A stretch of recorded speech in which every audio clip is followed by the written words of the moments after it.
নমস্কার, আমি doctor S A Mallick. আজকে আমি এসেছি আলোচনা করতে ঘরোয়া উপায়ে কি করে আমরা ব্লাড প্রেশার কন্ট্রোল রাখতে পারি।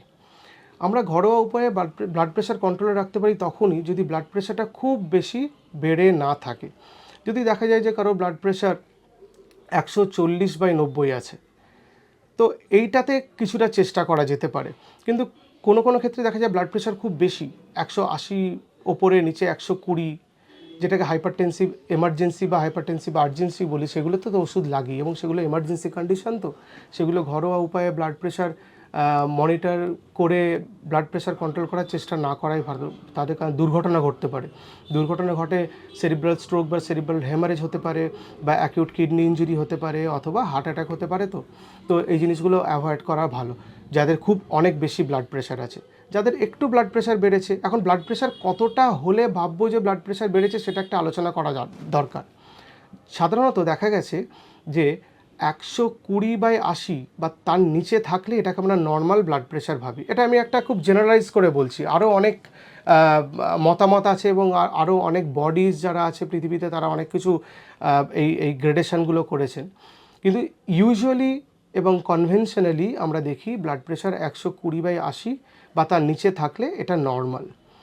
এখন এলিভেটেড ব্লাড প্রেশার বলে একটা টার্ম আছে, সেটা হচ্ছে নর্মালি কিন্তু আমরা ধরি একটু বেশি। সেই এলিভেটেড ব্লাড প্রেশারটা কি? যদি ব্লাড প্রেশার 130/80 থাকে, এই 120 থেকে 130 ওপরের blood pressure, systolic blood pressure, এটাকে বলি এলিভেটেড ব্লাড প্রেশার। এখন হাইপারটেনশনের একটা গ্রেড আছে। হাইপারটেনশনের একটা stage 1 hypertension and stage 2 hypertension কোনটা? যদি দেখা যায় 130 থেকে 140 উপরেরটা এবং নিচেরটা 80 থেকে 90, এটাকে বলে স্টেজ 1। আর যদি উপরেরটা থাকে 140 বা তার বেশি এবং নিচেরটা 90 বা বেশি, এটাকে স্টেজ 2 হাইপারটেনশন। আর যদি উপরেরটা 180 এবং নিচেরটা 120 বা তার বেশি থাকে, সেটাকে হাইপারটেনসিভ আর্জেন্সি বলি। এটা এমার্জেন্সি কন্ডিশন। এখন ব্লাড প্রেশার ঘরোয়া উপায়ে কী করে আমরা কন্ট্রোল করব, সেটাকে না আমি কয়েকটা 4টে উপায়ে ভাগ করতে বলি। একটা হচ্ছে ডায়েট কন্ট্রোল করা, একটা এক্সারসাইজ করা, ডায়েট কন্ট্রোল করা, একটা এক্সারসাইজ করা, একটা স্মোকিং সিজেশন খুব ইম্পর্ট্যান্ট, আর একটা ওয়েট রিডাকশন। এখন কি ডায়েট করলে ব্লাড প্রেশার কন্ট্রোলে থাকে? প্রচুর পরিমাণে শাকসবজি ফলমূল খেলে, ওর মধ্যে প্রচুর অ্যান্টিঅক্সিডেন্ট আছে, তাতে ব্লাড প্রেশার কন্ট্রোল করতে হেল্প করে। এখন যদি দেখা যায় যে ব্লাড প্রেশারও বেশি থাকছে কিছুটা, তার সঙ্গে কিডনির প্রবলেম আছে, তাতে ডাক্তারবাবু বলেছেন পটাশিয়াম রেস্ট্রিক্ট করতে, তাদের তো ফলমূল অতটা বেশি খাওয়া যায় না, তখন ব্যালেন্স করে ফলমূল শাকসবজি খেতে হয়। সেই ব্যালেন্স করাটা খুব বেশি ইম্পর্ট্যান্ট। এখন কি এক্সারসাইজ করলে ব্লাড প্রেশার কম থাকবে?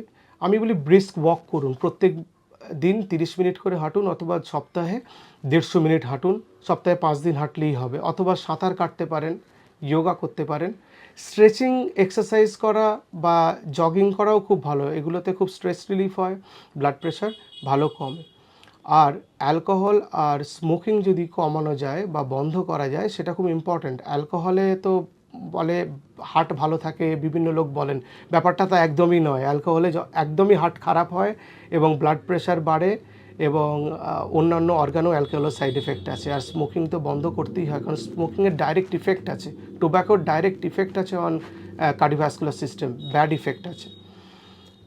এ একটা গেল। আর ওয়েট রিডাকশনটা খুব ইম্পর্টেন্ট জিনিস, কারণ বলা হয় যে 1 কেজি ওয়েট কমলে 1 মিলিমিটার অফ মার্কারি করে ব্লাড প্রেশার কমে।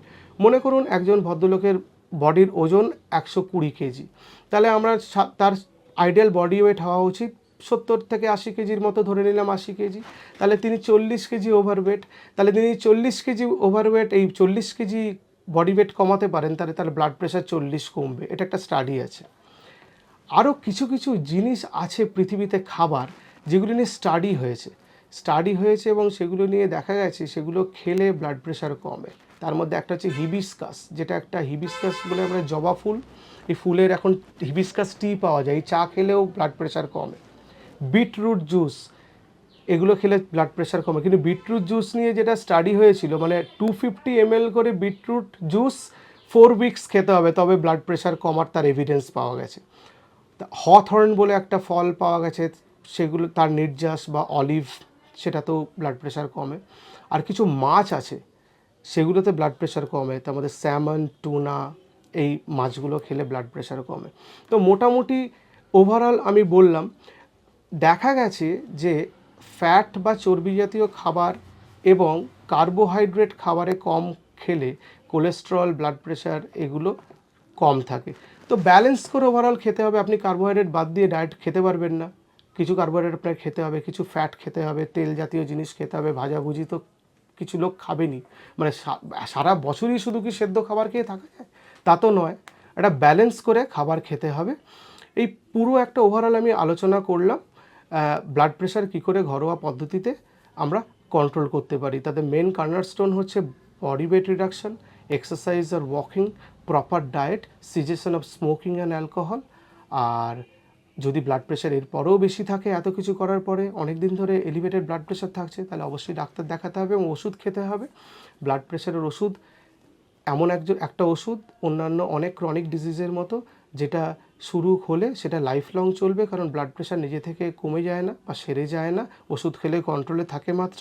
কারণ আমাদের আর্টারিগুলো স্টিফ হয়ে যায়, শক্ত হয়ে যায়, তার ইলাস্টিসিটি কমে গিয়ে ব্লাড প্রেশার বাড়ে। তো ওষুধটাও সেইভাবেই খেতে হবে। বিভিন্ন রকম ওষুধ আছে এবং সেটা ডাক্তারদের পরামর্শ করে খেতে হবে। নিজে থেকে বা কোনো আত্মীয়র কথা শুনে বা ওষুধ দোকানে গিয়ে আমার ব্লাড প্রেশার বেড়েছে বলে ওষুধ দিন, এরকমভাবে ওষুধ না খাওয়াটাই ভালো। কারণ আপনার কোন ওষুধটা উপযুক্ত সেটা একমাত্র আপনাকে চেক আপ করার পর একজন ডাক্তারই বলতে পারবেন।